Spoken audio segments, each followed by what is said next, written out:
ساتھ ساتھ انہوں نے یہ بتایا کہ جو 12,000 ایکڑ کے اوپر منشیات اگائی جا رہی ہیں یا جو ڈرگ کارٹل کام کر رہا ہے، یہ ڈرگز افغانستان کے اندر بھیجی جاتی ہیں اور باقاعدہ سے وہاں سے پیسے لیے جاتے ہیں، اور یہی وہ پیسہ ہے جو کہ دہشت گرد استعمال کرتے ہیں۔ انہوں نے کہا کہ یہ کرمنل پولیٹیکل نیکسز ہے۔ یہ بڑی سخت سٹیٹمنٹ ہے ناظرین کہ کرمنل پولیٹیکل نیکسز ہے۔ ظاہر خیبر پختونخوا کے اندر تحریک انصاف کی حکومت ہے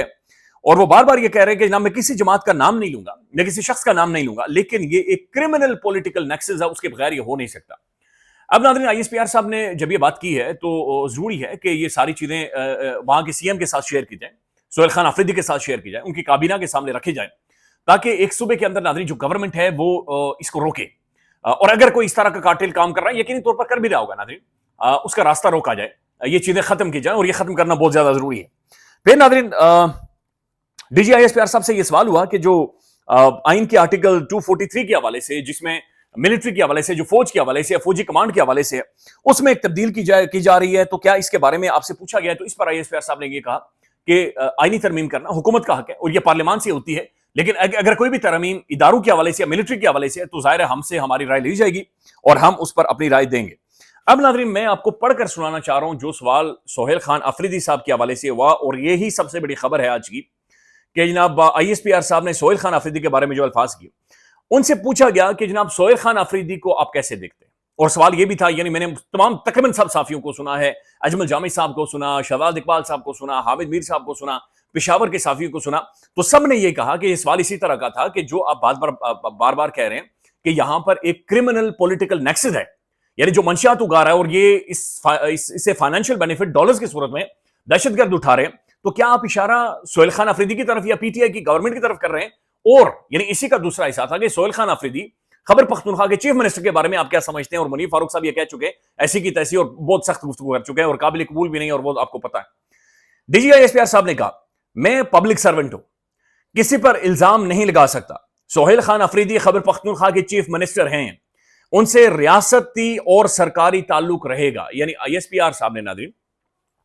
مانا ہے، قبول کیا ہے کہ سہیل خان آفریدی ایک وہاں کا چیف ایگزیکٹو ہے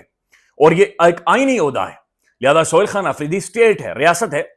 انہوں نے کہا کہ ان سے ریاستی اور سرکاری تعلق رہے گا، منتخب سیاستدان ریاست بناتے ہیں اور اداروں کو ریاست کے ساتھ کام کرنا ہوتا ہے۔ یہ حوصلہ افزا سٹیٹمنٹ ہے۔ آئی ایس پی آر کا یہ کہنا ہے کہ میں پبلک سروینٹ ہوں، کسی پر الزام نہیں لگا سکتا، سہیل خان آفریدی خیبر پختونخوا کے چیف منسٹر ہیں، ان سے ریاستی اور سرکاری تعلق رہے گا، منتخب سیاستدان ریاست بناتے ہیں اور اداروں کو ریاست کے ساتھ کام کرنا ہوتا ہے۔ تو یہ بڑی کلیئرٹی انہوں نے دے دی ہے کہ جو بالکل ٹھیک ہے، ہم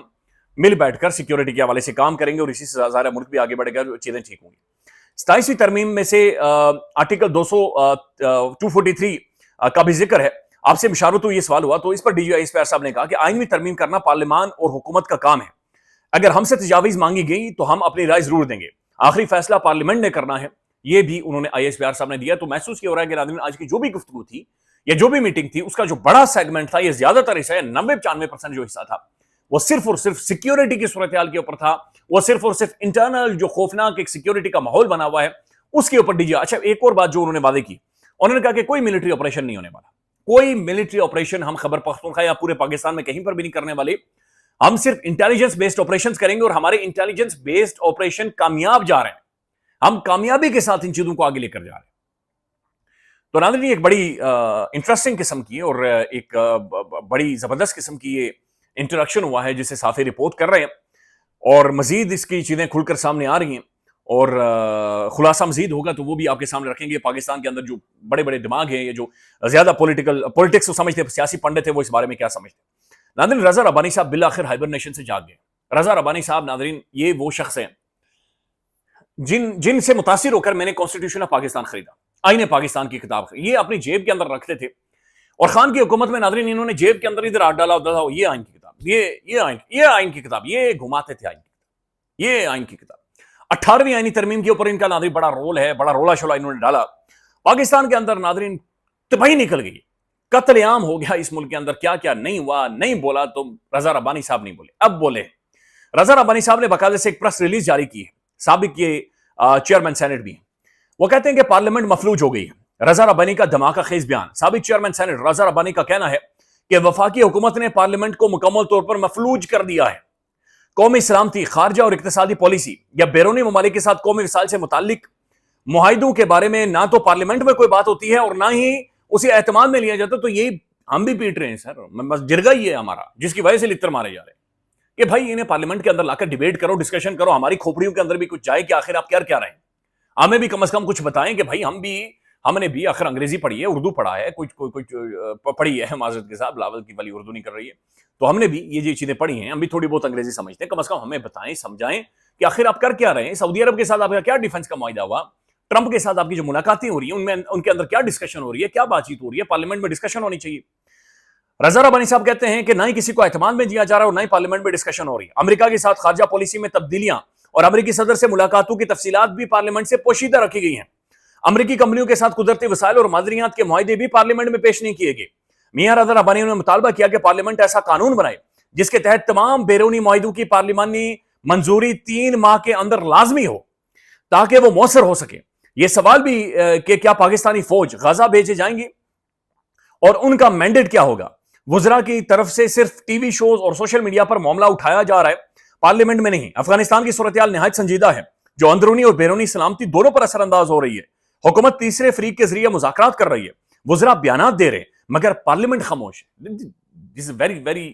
ایک رائٹلی انہوں نے پوائنٹ آؤٹ کیا ہے کہ بھائی پارلیمنٹ خاموش ہے, اور پارلیمنٹ کیوں خاموش ہے, مگر پارلیمنٹ خاموش ہے. پارلیمنٹ کو اپنا کردار ادا کرنا ہوگا. عوام کی نگہبانوں کو چاہیے کہ حکومت کو جواب دے بنائیں اور پارلیمنٹ کو کمزور کرنے کی سوچی سمجھی کوشش کا نوٹس لیا جائے. ربانی صاحب بہت دیر کر دی ہے, شاید آپ نے آتے بہت دیر کر دی ہے ربانی صاحب. یہ رات کا پچھلا پہر گزر چکا ہے سر. بہت دیر بعد جا کر آپ کو یاد آئی کہ پاکستان کی پارلیمان فنکشنل ہی نہیں. یا آپ تھوڑا سا اور آگے چلے جاتے تو آپ کو پتا چلتا ہے کہ پارلیمان کے اندر اس وقت جو لوگ موجود ہیں وہی لیجیٹیمیٹ نہیں ہیں, لیکن بہرحال آپ اس طرف نہیں گئے. ناظرین, بلاول بھٹو زرداری 18ویں ترمیم کے بارے میں انہوں نے جو ٹویٹ کیا ہے, خیر ٹویٹ اور جو مسودہ ہے وہ کس نے ان کے ساتھ شیئر کیا وہ الگ ہی سوال ہے, لیکن بلاول صاحب ماضی میں ناظرین خان کے دور میں جب موٹے تازے تھے بلاول صاحب, جب ان کا ویٹ کوئی اتنا بڑا تھا اور بلاول صاحب کوئی 250-300 کلو وزن لے کر گھومتے تھے, اس دوران بلاول صاحب کیا فرماتے تھے یہ آپ پہلے سن لیں. جو موجودہ حکومت ہے وہ تو صوبے سے حقوق چھینا چاہتے ہیں, وہ صوبائی خود مختاری پہ ڈاکہ مارنا چاہتے ہیں, آپ سے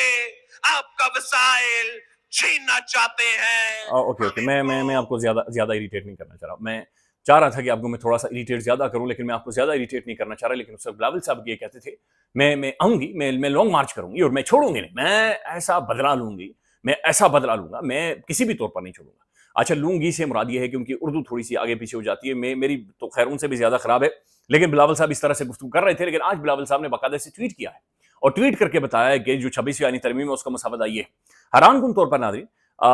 یہ رائے ثاقب کھرل صاحب ہیں, انہوں نے ٹویٹ کیا ہے ابھی 2 دن پہلے. جناب کامران مرتضیٰ صاحب نے میرے شو میں بتایا کہ 27ویں آئینی ترمیم سوموار کے آگے پیچھے لائی جائے گی.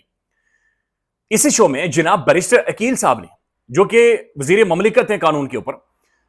عقیل ملک صاحب نے کہا کہ ابھی تو ڈرافٹ پر کام ہی نہیں شروع ہوا. آج بلاول صاحب نے ترمیم کی تفصیلات ٹویٹ کر دی, یعنی جس ڈرافٹ کے اوپر کام ہی نہیں ہوا تھا آج بلاول صاحب نے اس کا مسودہ باقاعدہ سے شیئر کر دیا ہے. ثاقب بشیر صاحب لکھتے ہیں بیرسٹر عقیل نے یہ بات 1 نومبر کو کی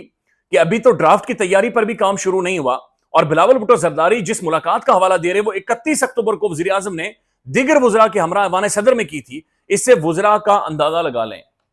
یعنی بلاول صاحب نے کہا کہ ایک ڈیلیگیشن کی ملاقات ہوئی بلاول صاحب سے, پریزیڈنٹ زرداری صاحب سے, جس کے اندر پرائم منسٹر پاکستان موجود تھے اور یہ سارے موجود تھے, اور کہا گیا 27ویں آئینی ترمیم کے حوالے سے, اور یہ ساری چیزیں ہیں. 1 تاریخ کو آ کر اسی حکومت کے ناظرین بیرسٹر عقیل صاحب آ کر یہ بتا رہے ہیں کہ ابھی ڈرافٹ پر کام ہی نہیں شروع ہوا. جب ڈرافٹ پر کام حکومت نے ناظرین شروع نہیں کیا تو پھر ڈرافٹ کدھر سے بن کر آیا ہے, یہ مسودہ کدھر سے آیا ہے؟